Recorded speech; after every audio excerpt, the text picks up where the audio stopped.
À 32 ans, Soso vit encore chez son père. Continue de demander l'argent à sa mère. Il a la licence, mais il n'a pas de boulot. Son père, à lui, a été renvoyé du boulot.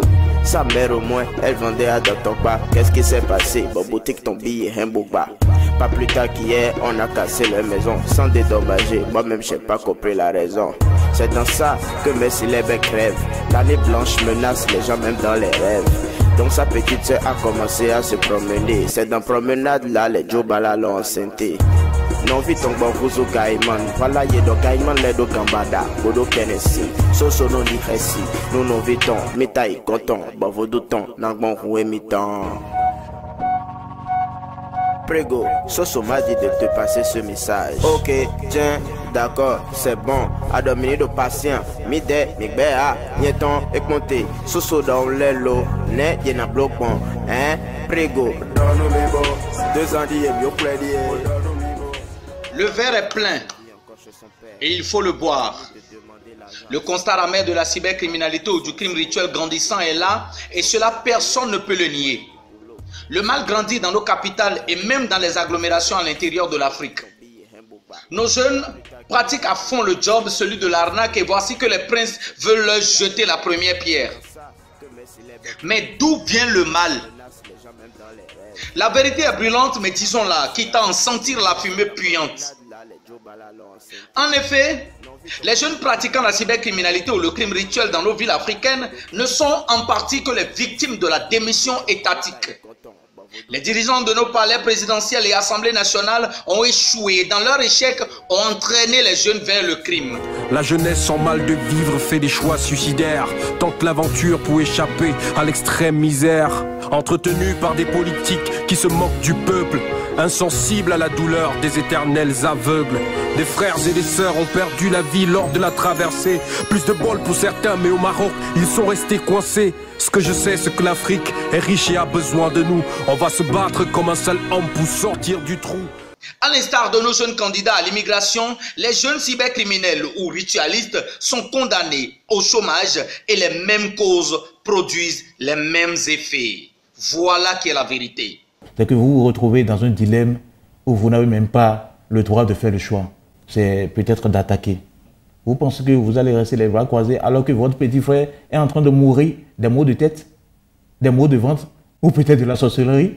Toute société qui n'arrive pas à trouver des réponses à ces jeunes est à l'épreuve, n'est-ce pas, de ces genres de situations où les jeunes eux-mêmes se cherchent des repères, se cherchent des moyens pour la survie. Les dirigeants ont démissionné. Le chômage a pris le dessus. Le taux de chômage astronomique, la qualité de vie médiocre des jeunes sous les tropiques, la pauvreté maître sans concurrent, la misère est reine, la politique du panier vide, le panier du jeune inexistant. Voilà le décor. Dans un tel tableau, qui peut oser leur jeter la première pierre? Quand nos gouvernants n'ont pas de solution, quand le chômage gouverne la cité et même nos maisons, quand le diplôme ne l'est que pour chômer, quand la formation ne l'est que de nom, quand l'éducation est morte. Vous avez des jeunes qui ont fait des études mais qui n'ont pas trouvé de l'emploi. Donc il y a tellement de situations conjoncturelles que le déficit d'éducation s'ajoutant, c'est fini. C'est la crise des valeurs et ça, c'est la cybercriminalité. Que font les chefs d'État du monde face à cette situation immonde? Nos jeunes peuvent être meilleurs si nos dirigeants prennent la mesure de la cause. Si nos autorités passent plus de temps à détourner qu'à créer de l'emploi. Si nos présidents oublient la jeunesse au profit de leur caisse, si nos dirigeants aiment plus leur château que la lutte contre la corruption, à ces jeunes, qui peut jeter la première pierre? Qui peut accuser Marie-Madeleine? Qui peut sans mensonge dire que nous ne sommes pas tous coupables? Nous sommes tous coupables. Voilà qui est la vérité. Jetez-leur la première pierre si en toute conscience vous avez créé des emplois. Jetez-leur la première pierre si vous, en toute moralité, vous ne vous sentez pas coupable. De livrer bataille. Incapables de leurs incapacités, nos hommes forts sont les premiers coupables. Coupables de la misère de la veuve, ils n'ont pas eu de cœur pour leur jeunesse. Vieux de leur âge, jeunes de leur non-solution pour la jeunesse. Nos chefs sont la cause de cette si belle criminalité. En échouant devant le chômage, vous avez, patron, échoué devant la cybercriminalité ou le crime rituel. Est-ce que vous le savez? En tuant le rêve de votre jeunesse, vous avez tué leur morale. Réveillez donc le rêve de la jeunesse africaine en prenant vos responsabilités. Créez des emplois. Créez des emplois. Sinon, vous êtes tous coupables.